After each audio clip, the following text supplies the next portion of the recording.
Hi guys, welcome back. Thank you so much for joining me again. Today I'm going to be cooking steak, one of my most favorite meals in the entire world. And for this recipe, I'm going to be using a bone-in cowboy ribeye, kosher salt and fresh cracked pepper, fresh thyme and rosemary, garlic and salted butter, and I'm also going to use a little bit of olive oil. So to get started, I'm just going to go ahead and pat the steak dry. You want to remove as much moisture from the surface of the meat as possible. You guys can see this is a big old sucker. It's basically like a miniature prime rib. So I'm just going to generously season the outside of the steak. You want to push down the salt into the meat. And it might look like there is a lot of salt going on here, but this is a really big piece of meat. This is almost 4 pounds. So you really want to make sure that you season the outside of the meat really well. And then I'm just going in with the fresh cracked pepper, and again, just pressing that down. You can see how nice and soft the steak is. So when meat gets cold, it tenses up, it seizes up a little bit. So that's why you really want to let it kind of come to room temperature so it can just relax.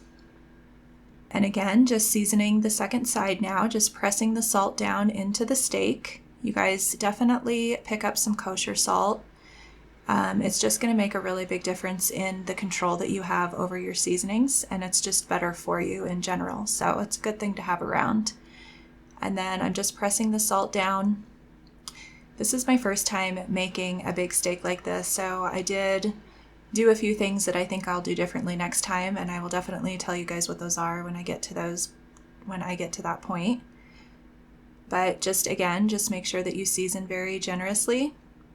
And I'm going to be adding this fresh rosemary and thyme to the steak. I'm just going to set that aside for just a minute. You want to make sure that your pan is nice and hot, almost to the point of smoking when you start to sear your meat. And I'm just adding a little bit of olive oil into my pan. And then I'm just going to start by searing the sides of the meat. So this is one of the problems that I ran into because of the big bone in the steak. I wasn't able to get the full surface contact with the pan, but I just did what I could. So you can see I got that side seared really well. This probably took about 3 to 4 minutes per side. And it was giving me a little bit of trouble because it just wouldn't stand up, but I worked it out. This is a big giant Fred Flintstone steak, so it was a lot of fun to work with, and it was amazing. It was so delicious. So again, you just want to make sure that you sear all the sides of the meat. You just got to play with it. Just let it sit up on the side of your pan, or you could even put something in the pan to kind of hold it up. And then I'm just going to go ahead and sear the first side, and you can see that I'm having trouble getting the steak to have full contact with the pan because of the bone. And then at this point, I'm just adding in all of my garlic and my butter and the herbs. The herbs and the garlic are going to infuse the butter, which I'm then going to use to baste the steak in. So you just want to let this cook for just a few minutes, just like this. At this point, the second side is still searing. This is one of the mistakes I think I made. I should have put this into the oven immediately, but I thought that the steak would be well enough done for us, and when I ended up cutting into it, it just was not, it was still very rare, and my kids just wouldn't have eaten that, so I had to sort of improvise, and I'll show you guys a little bit further into the video. So all I'm doing is just scooping the butter over the steak. This is just going to add a lot of flavor to the steak as well as a lot of moisture.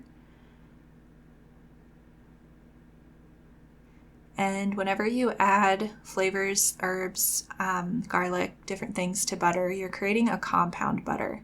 So basically adding one thing to another creates compound butter, and compound butter is great on any type of meat really, but specifically on steaks, it's just takes it to a whole different level. So at this point I had let their steak rest for about 20 minutes and I thought the steak was finished. You guys can see the steak is very, very rare. Now, if you like the steak like this, it would have been perfect, but like I said, my kids would not eat it like this.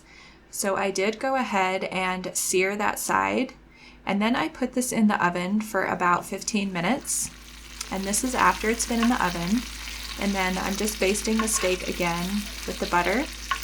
And then I'm going to let the steak rest for about another 15 to 20 minutes. So whenever you're cooking meat, you always want to give the meat a chance to rest if it's a piece of meat like this, because it's just going to redistribute all the juices, and it's going to help to hold in all of the juices to make sure that your steak is extra juicy. And you can see that it is still a little bit rare there, but it did get a little bit more well done, and it was just absolutely delicious and so full of flavor. It was great. It was the perfect thing to eat on Christmas Day.